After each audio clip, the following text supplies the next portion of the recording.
Hey everyone, in this video I'll show you how to join someone on Roblox without being friends. Let's get started.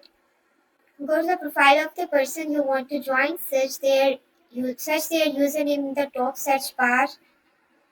Start typing username in the search bar and select any username in the list and then click on it.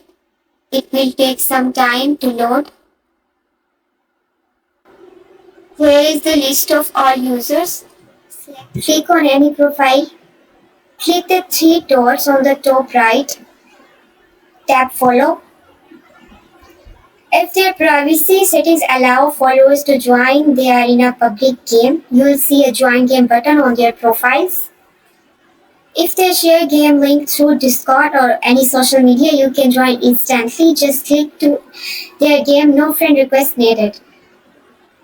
Using extensions like Battle Roblox, go to the game page they are playing, scroll to the server sections, find their username and click on Join Next on their name. If you both are in the same Roblox group and they are playing a group only experience, you might be able to join them right away. Thanks for watching.